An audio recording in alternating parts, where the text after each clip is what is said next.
नमस्ते साथियों। आज गांव सरकार की छठी कड़ी में हम लोग उपस्थित हैं। पिछली 5 कड़ियों में जो बात मैंने बताई उसी को आगे बढ़ाते हुए आज की शुरुआत है। साथियों, आपको ध्यान होगा कि पिछली जो 5वीं कड़ी मैंने शुरू किया था वो गांधी जी की बात कहते हुए शुरू किया था। आज मैं ये जो छठी कड़ी है इसकी शुरुआत मैं जयप्रकाश नारायण जी की बात कह के शुरू करूँगा। ऐसा क्यों? क्योंकि आपको ध्यान होगा कि गांधी जी की 2 अक्टूबर को जन्म दिवस था और हमने 4 तारीख को वो आपको ये 5वीं कड़ी की भी चर्चा की थी। इसी 8 अक्टूबर को जयप्रकाश नारायण जी का ये पुण्यतिथि है और इसलिए मैं जब आज 18 तारीख को आपसे चर्चा कर रहा हूँ तो मैं जेपी की बात, बहुत ही महत्वपूर्ण बात है, उसको कह के इसकी शुरुआत कर रहा हूँ। मैं आपको आज जेपी की वो विचारधारा की एक पुस्तक है मेरे पास, उसको मैं दिखाते हुए इस बात को शुरू करूँगा। पहले ये पुस्तक आप देख लीजिए, जयप्रकाश नारायण की है, मेरी विचार यात्रा। अच्छी तरह देख लीजिए उन्होंने जो क्या गाँव के बारे में कहा है। इस विचार यात्रा में उन्होंने कहा है, बहुत ही महत्वपूर्ण बात की है। इसको आप समझ लीजिए कि किस तरह से हम लोग जो बात कह रहे हैं उनके औचित्य को साबित करने की जरूरत नहीं है। वो ऑलरेडी इन महापुरुषों ने उसके औचित्य को साबित कर दिया है और उसी को संविधान में शामिल किया गया। क्या जेपी ने कहा था? ध्यान एक एक शब्द पर ध्यान दीजिए कि क्या क्या उन्होंने कहा था। उन्होंने कहा था कि भारत का हजारों वर्ष का एक इतिहास है, यहाँ अनेक साम्राज्य बने और उनका पतन भी हुआ, फिर भी भारत जीवित रहा। इसका क्या कारण है? एक अंग्रेज इतिहासकार ने लिखा है कि जैसे आंधी में भीमकाय वृक्ष भी उखड़ जाते हैं, अपनी जगह बनी रहती है, उसी तरह यहाँ साम्राज्य बदलते और टूटते रहे, किंतु गाँव में जो ग्राम राज्य कायम थे वे जीवित रहे। इसी से भारत जीवित रहा। अंग्रेजी शासन आया तब जानबूझकर ईस्ट इंडिया कंपनी ने यह ग्राम राज्य संस्था तोड़ दी, क्योंकि वही हमारे समाज को बांधने वाली शक्ति थी और वह कायम रहती तो उनको, अंग्रेजों को मतलब, जड़ें इस देश में बहुत गहराई तक नहीं जा सकती थी। इसलिए उन्होंने गांव के संगठन को तोड़ा। इसी तरह हमारे समाज को अंग्रेजों ने एक तरह से विद्रीकरण कर दिया। उनके कारण गांव की दुर्दशा हुई। इन गांवों को उठाने के लिए फिर से उनका संगठन खड़ा करना होगा और ग्राम राज्य द्वारा ही कायम करना होगा। साथियों, ये जेपी कह रहे हैं, जेपी ने। अब आप देखिए, गांधी जी के जितने अनुयायी थे उन्होंने तो ग्राम राज्य स्थापित नहीं किया। जितने अनुयायी थे आप समझ सकते हैं कि उनके कौन कौन गांधी जी के अनुयायी कहे और सत्ता भोगने वाले गांधी जी के नाम पर किन किन लोगों ने सत्ता भोगा। अब जेपी के नाम पर भी सत्ता भोगने वालों की देश में कमी नहीं है, और कौन किस तरह से जेपी के नाम पर जिन लोग सत्ता में आए और सत्ता का भोग किया, उन लोगों ने जेपी कभी इस सपने को पूरा नहीं किया। गांधी के अनुयायी गांधी का सपना नहीं पूरा किए, जेपी के अनुयायी जेपी का सपना नहीं पूरा किए। ये आप समझ लीजिए कि यह ग्राम राज्य के बारे में इन हमारे महापुरुषों के दोहराए। आज इस चर्चा को आगे बढ़ाते हैं। अभी तक हम लोगों ने जो 5 कड़ियों में चर्चा की, हम पहले आपको बता चुके हैं कि गांव जो है 5 गुलामी से त्रस्त हैं और 5 गुलामी के बारे में आपको बता चुके हैं। जो अभी जो हमने चर्चा की उस 5 गुलामियों में जो सबसे प्रमुख गुलामी थी कि गांव के लोगों को अपना निर्णय करने का अधिकार नहीं है। ये 5वीं हमने चर्चा की थी 5 कड़ियों में। आज हम जो चर्चा करेंगे वो इस बात पर चर्चा करेंगे कि जो वित्तीय गुलामी क्या है गांव में।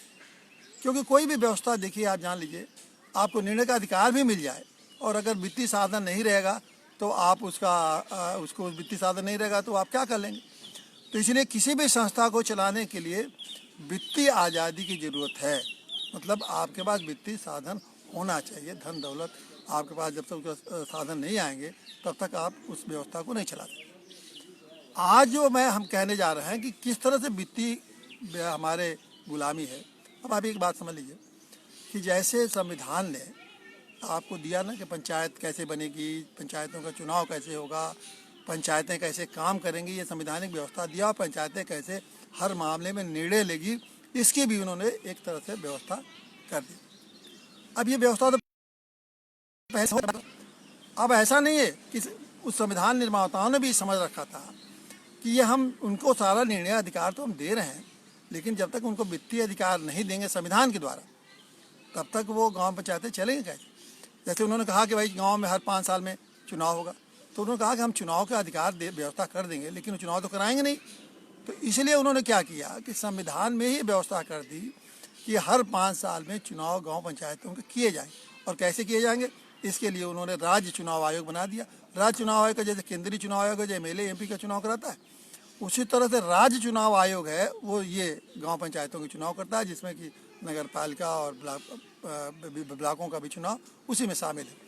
तो गांव पंचायतों को चुनाव के लिए उन्होंने एक स्वतंत्र इकाई बना दी कि हम राज्य चुनाव आयोग संविधान द्वारा के चुनाव होगा, यानी अब गांव पंचायतें बन गई। उसी तरह गांव पंचायतें चलेंगी कैसे, इसके लिए वित्त आयोग बना, संविधान में एक व्यवस्था की गई कि एक वित्त आयोग होगा, उसको बोला जाएगा राज्य वित्त आयोग। अब ये राज्य वित्त आयोग है, ये ग्राम पंचायतों को पैसे की व्यवस्था कैसे की जाएगी इसकी भी व्यवस्था कर दिया है। बहुत सारे लोग हमसे पूछते हैं कि आप इतनी बड़ी बड़ी बातें बता रहे हैं, गांव वाले ये कर लेंगे, गांव वाले ये कर लेंगे, तो गांव वालों के पास पैसा कहाँ से आएगा कि ये गांव वाले कर लेंगे। ये बहुत सारे सवाल पूछते हैं, और जिन लोगों को उतनी जानकारी नहीं है वो खास करके पूछते हैं कि ये तो बात ही उड़ान है, पैसा है नहीं तो गाँव में ये सब व्यवस्था कैसे चल जाएगी। संविधान निर्माताओं, संविधान बनाने वालों ने जो ये व्यवस्था लाई, लोगों ने वो जानते थे कि जब तक हम गांव को वित्तीय रूप से स्वतंत्र नहीं करेंगे ये संभव नहीं है। क्या किया उन्होंने, एक राज्य वित्त आयोग का गठन किया गया। अब देखिए राज्य वित्त आयोग का गठन करने के बाद क्या काम है राज्य वित्त आयोग, ये बहुत ही महत्वपूर्ण बात है, इसको अच्छे ढंग से समझ लीजिए कि जो राज्य वित्त आयोग है वो क्या सरकार में पैसा देना है और क्या गांव पंचायत को पैसा देना, इसकी वो व्यवस्था करें। कैसे होगा ये समझिए।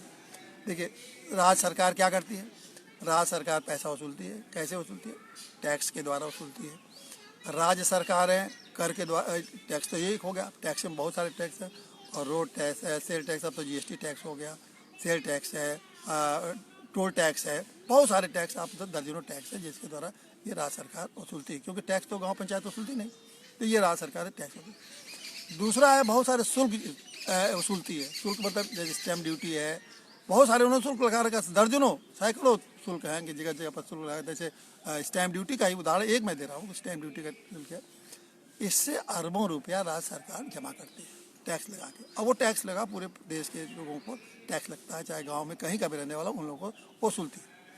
अब इतने सारे पैसे जब आ जाते हैं तो वित्त आयोग ये देखेगा कि हर 5 साल बाद एक वित्त आयोग बैठाया जाता है, और ये 5 साल में इसलिए बैठाया जाता है कि देखेगा कि कितने गांव के क्या ज़रूरतें हैं, विकास के लिए उनको कैसे ज़रूरत है, उसके हिसाब से वो तय करेंगे जितना सरकार के पास पैसा आया है उस पैसे में कितना हिस्सा राज्य सरकार लेगी और कितना हिस्सा गांव को जाए, गांव पंचायतों को जाए। ये मनमानी नहीं है, वो वित्त आयोग उसको संस्तुति करेगी कि इतना पैसा आप उनको और इतना पैसा। ये भी एक तरह से संवैधानिक अधिकार हो गया ना, जब संविधान में ये व्यवस्था कर दी कि आप वित्त आयोग तय कर देगा कि कितना पैसा उनको जाना है, कितना पैसा इनको देना है, उसी हिसाब से पैसा दिया जाएगा। अब आप बताएं कि ये जो जो संवैधानिक व्यवस्था जो है लागू कब हुई उत्तर प्रदेश में, करीब 94 में लागू हुई। 95 में पहला वित्त आयोग बना और हर 5-5 साल बाद एक वित्त आयोग बनता गया। तो अब ये समझ लीजिए इस समय 5वां वित्त आयोग, इस समय अभी 20 तारीख तक, आज कल में ये इसका 5वें वित्त आयोग का कार्यकाल खत्म हो गया। अब आने वाले समय में फिर 5 साल के लिए ये वित्त आयोग फिर बनेगा, तो वो बताएगा कि कैसे कैसे। अब ये जो 5वां वित्त आयोग ने जो रिपोर्ट दिया ना, उसने कहा कि कितना पैसा गाँव को जाएगा, कितना पैसा राज्य को जाएगा, वो बात सारी बातें वो उनको तय करना।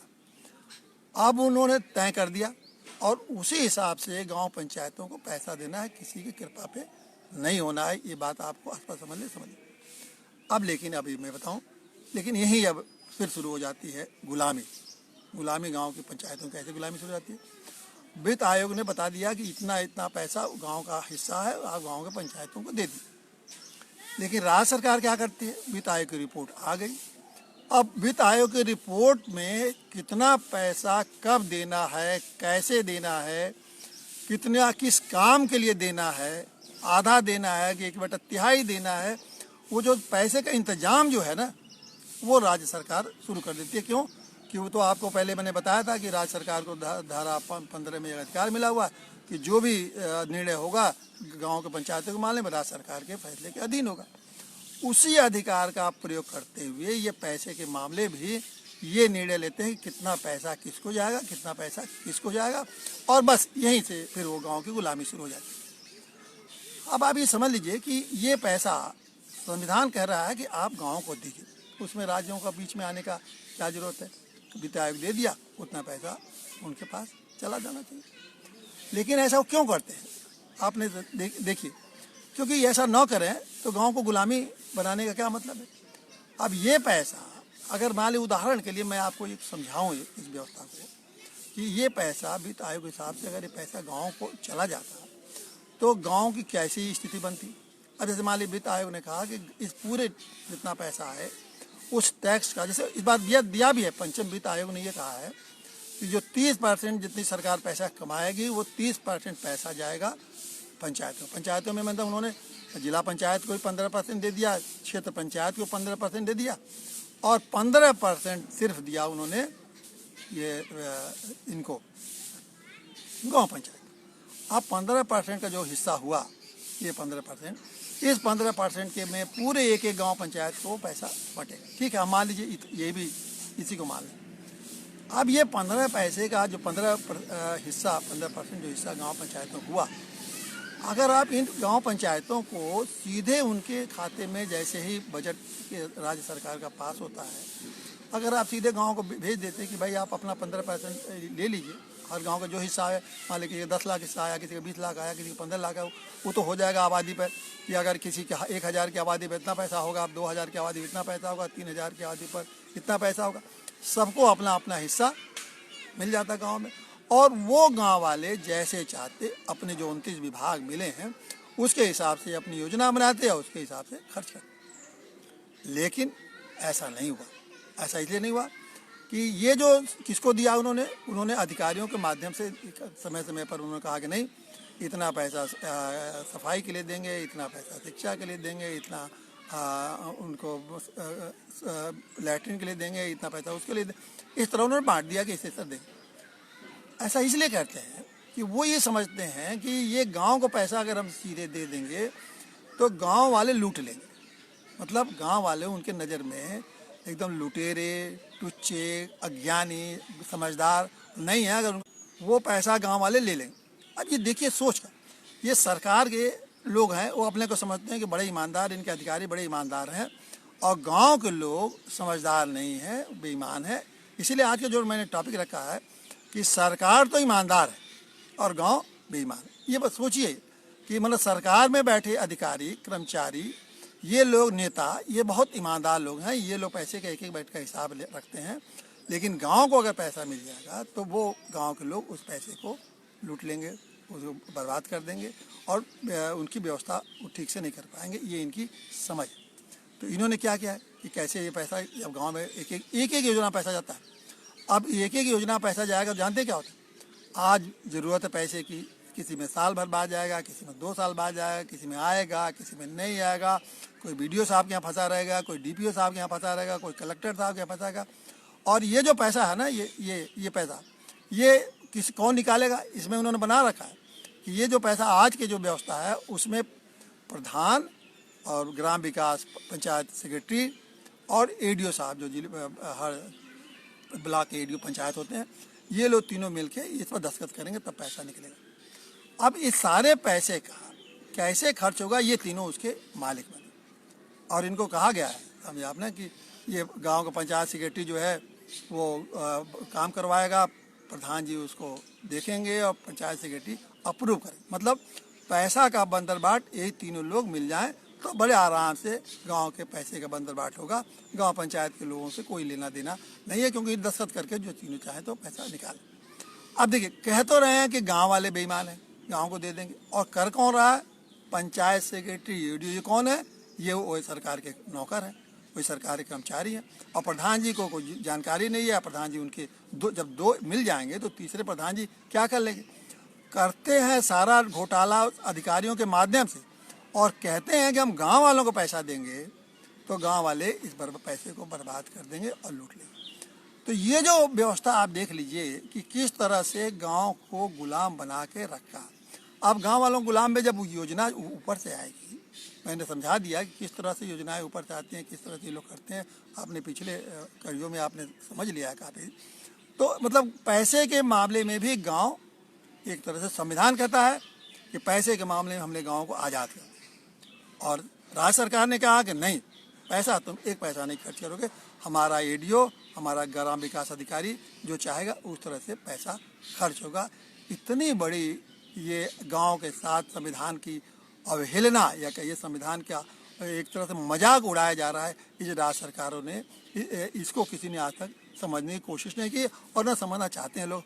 ये इसीलिए मैं बार बार इन चीज़ों को आपको विस्तार से समझाता हूँ, ताकि एक बार मैं आपको बता रहा हूँ, कुछ समझ में आएगा। मैं नहीं कहता कि सारी बातें हमारी आप समझ में आ जाएगी, कुछ बातें समझ में आएंगे, और धीरे धीरे आप समझ जाएंगे कि किस तरह से आपको गुलाम बनाया जाए। तो ये कितनी बड़ी बेइज्जती है। पूरे एक हमारा 70% आबादी जो गाँव में रहती है, उनके में अब पढ़े लिखे लोग हैं। एक ज़माना रहा होगा किसी ज़माने में, लेकिन ये तो का संविधान तो 1995 में ये संवैधानिक व्यवस्था लागू हुई।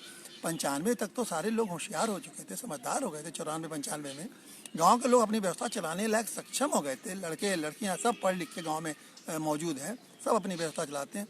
लेकिन उनको इस लायक नहीं समझा, और वही दर्जा इंटर पास, वो जो ग्राम पंचायत सेक्रेटरी और उसको जो एडीओ पंचायत बीए, मान लीजिए बीए पास है, वो बड़ा अक्लमंद हो गया और वो चलाएगा। लेकिन गांव के लोग अपनी व्यवस्था, आर्थिक व्यवस्था भी चलाने लायक नहीं है। ये आज का मुद्दा इसीलिए मैंने रखा कि आपको बेईमान समझा जाता है। ये इस भारत के देश की आज़ादी का आपको ये पुरस्कार मिला है कि सरकारें अपने को ईमानदार और आपको गांव वालों को 70% आबादी को बेईमान समझती हैं।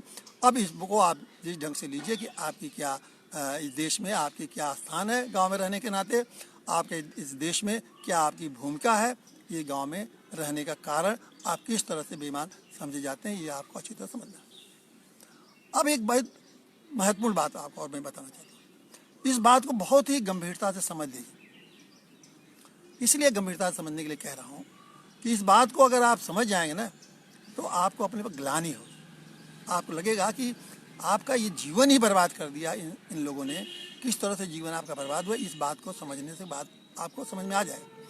पूरा ग्राम वासियों का जीवन पूरा का पूरा एक पीढ़ी दो पीढ़ी को ख़त्म कर दिया इन सरकार के इस व्यवस्था बनाने वालों ने। कैसे वो, उसको मैं समझा रहा हूँ। अब आप देखिए कि सन 95 में पहला राज्य वित्त आयोग बना, है ना। अब ये 5वां वित्त आयोग हर 5 साल में। अगर मान लीजिए उदाहरण के लिए, मान लीजिए एक वित्त आयोग ने निश्चित किया होगा कि हर गांव के खाते में हम हिस्सा जो उनका आया होगा, मान लीजिए किसी में शुरुआती में 2 लाख रुपए का होगा गांव में दें, बाद में और बढ़ा होगा 4 लाख हो गया, मान लीजिए 5 लाख हो गया हर गांव में। अब इसमें मान लीजिए कभी पिछले कुछ सालों में 10 लाख था, आज 20 लाख, इससे भी ज़्यादा। अब तो मतलब कुछ गाँव में तो 50-50 लाख रुपया गाँव में मिलता है। अब आप बताइए कि 50 लाख रुपया एक गाँव मिलता है, हम औसत मान लीजिए, मैं खाली औसत बता रहा हूँ। अगर औसत आपका 10 लाख रुपये का भी अगर औसत है ना, मान लीजिए एक गांव में एक साल में 10 लाख रुपया मिला, जबकि मिलता बहुत ज़्यादा है, लेकिन मैं कह रहा हूँ कि मान लीजिए औसत 10 लाख रुपया ही मान लीजिए, 25 साल में कितना मिला होगा 10 लाख के हिसाब से? 25 साल में अगर आप जोड़िएगा तो एक साल में अगर 10 लाख हुआ तो 25 साल में कितना हो गया? 5 साल में हो गया आपका, एक साल में अगर 10 लाख तो 5 साल में 50 लाख, और 25 साल में कितना हो गया? 50 लाख हिसाब जोड़ लीजिए कितना करोड़ रुपया हो गया?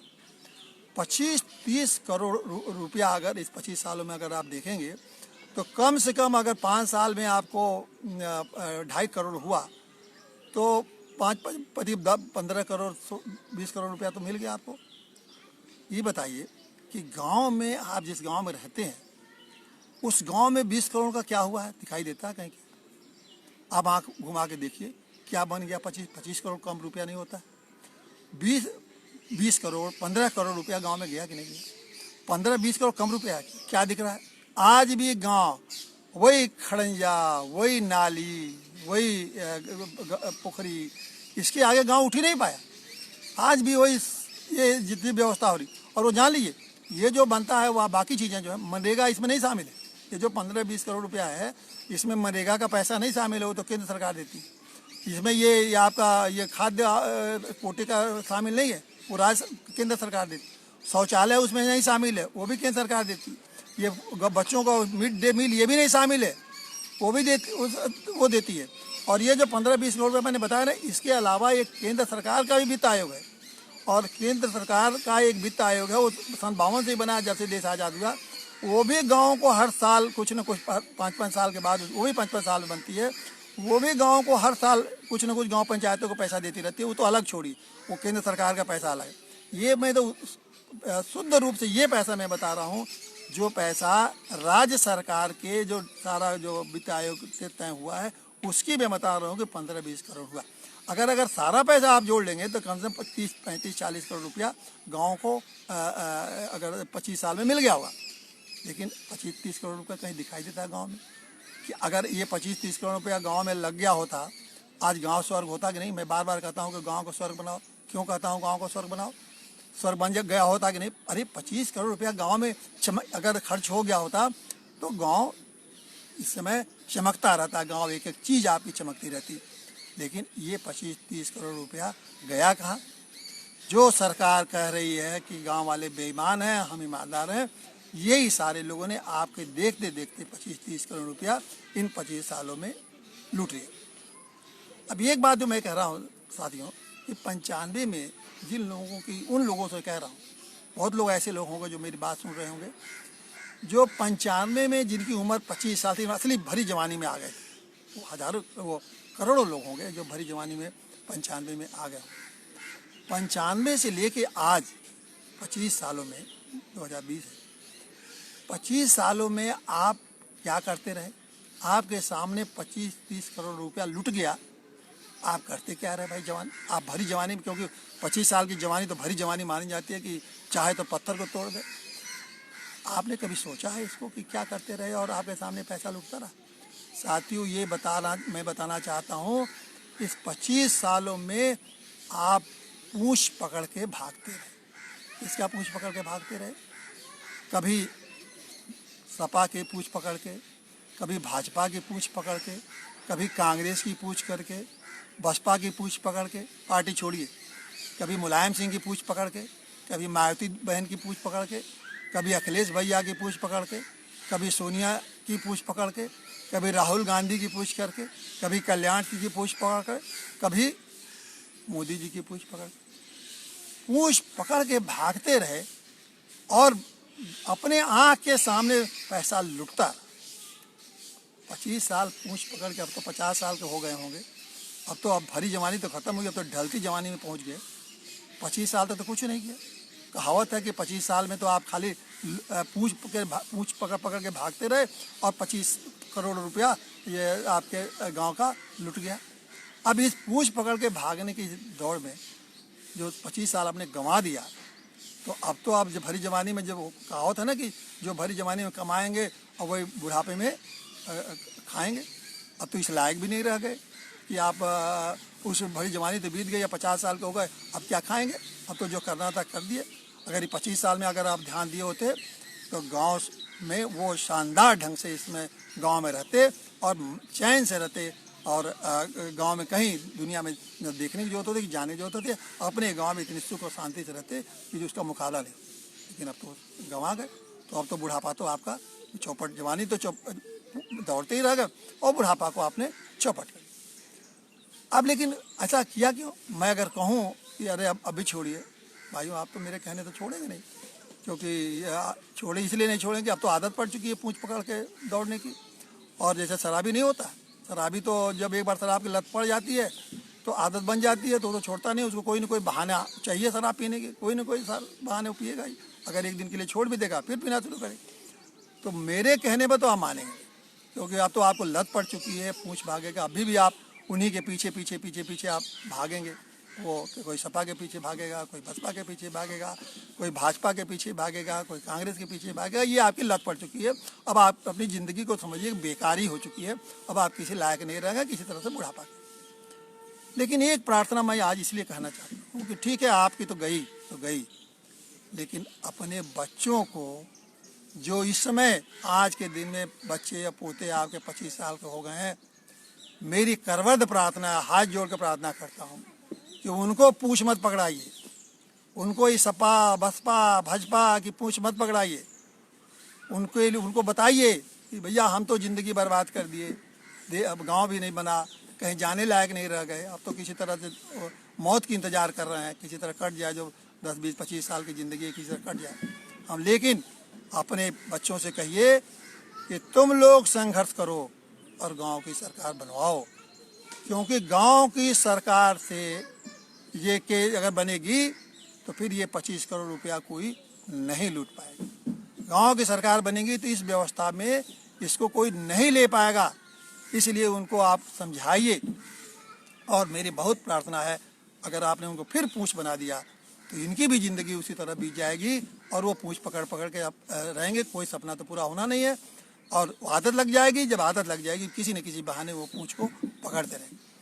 तो आज जो बात आपको यही समझाना चाहता हूँ साथियों, कि ये जो आपने पूंछ पकड़ के ज़िंदगी जीने का जो तरीका सीख लिया है, आदत डाल ली है, उसको छोड़िए और अपने भाग्य का विधाता अपनी आने वाली पीढ़ियों को बताइए कि तुम आने वाली पीढ़ियां तुम अपना भाग्य विधाता खुद बनो। उनको ये समझाइए और वो भाग्य विधाता बन सकती हैं अगर वो गांव की सरकार बनी। आज तो मान लीजिए हमने तो 10 लाख दिया, ये अगर उनके भाग्य विधाता संघर्ष करें गांव की सरकार बनी तो गांव में 10 लाख नहीं 50 लाख रुपया सालाना आएगा, करोड़ भी आ सकता है। 1 करोड़ अगर मान लीजिए गाँव में 50 लाख का 1 करोड़ रुपया अगर गाँव में आने लगा तो गांव को स्वर्ग बनाने से कोई रोक सकता है क्या? गांव को रोक सकता है कि गांव स्वर्ग नहीं बनेगा? स्वर्ग बन जाएंगे कि गांव फिर ये। और भारत के अगर गांव स्वर्ग बन गए तो पूरा भारत कहाँ पहुंच जाएगा? कहाँ कल्पना करिए, ये देश कहाँ पहुंच जाएगा? तो ये साथियों मैं आपको इस बात को आज ये गुलामी बता दिया, जो आर्थिक गुलामी। अगर इस आर्थिक गुलामी को आप अच्छे ढंग से समझ लेंगे ना तो आप समझ जाएंगे कि आपके साथ जीवन में कितना बड़ा खिलवाड़ हो रहा है आज़ाद देश के बाद भी। और ये अगर आपको संविधान ने तो आपको सब कुछ दिया। संविधान ने आपको अपनी व्यवस्था चलाने की व्यवस्था दे दी। संविधान ने आपको आर्थिक आज़ादी दे दी। अगर ये जो सरकारें हैं ये आपको नहीं दे रही हैं तो उसमें संविधान का दोष है नहीं। आखिर में उसी देखिए, आप जिसके पीछे पीछे पूंछ लेकर पकड़ के चल रहे थे, आपको तो कुछ मिला नहीं, लेकिन वो तो उनका तो सपने पूरे हो गए। वो तो कोई अरबपति बन गया, कोई खरबपति बन गया, कोई सत्ता का भोग कर रहा है, कोई विदेशों में रह रहा है, कोई विदेश, उनके खानदान उनके परिवार उनका तो भोग हो गया। जिसका पूंछ पकड़े थे वो तो दुनिया के सारे सुख भोग रहे हैं और आप उन्हीं के पीछे अपना पूरी ज़िंदगी जवानी खराब कर दिए। और अब बुढ़ापा का तो जवानी गई तो बुढ़ापा गया। लेकिन भाइयों, अपने बच्चों को, अपने पोतों को जो जवान इसमें हो गए हैं उनके लिए मेरी, उनसे कहिए कि तुम गांव सरकार के लिए संघर्ष करो, गांव सरकार बनाओ, गांव के में तुम अपना भाग्य खुद तय करो। और जिस दिन हमारे गांव के लोग अपना भाग्य खुद तय करने लगेंगे, वो भाग्य उनका एक नया भारत बनेगा। नया तो गांव तो बनेगा ही, नया भारत बनेगा। और इतने नहीं, मैंने गांधी जी का पिछली बार कहा, उनका सपना पूरा होगा, जयप्रकाश नारायण का पूछा होगा। ये गांधी के जो चेले थे उन्होंने भी गांधी को धोखा दिया। जयप्रकाश के चेले थे, जयप्रकाश ने भी के चेलों ने धोखा दिया, उनके सपनों को नहीं पूरा किया। तो चलिए, कम से कम अगर आपको समझ में आता है तो इन लोगों के सपने आप पूरा करिए। और आप पूरा करने का मतलब अपने भावी पीढ़ियों को इसके लिए तैयार करिए। इन्हीं शब्दों के साथ आप सब लोगों को बहुत बहुत धन्यवाद साथियों।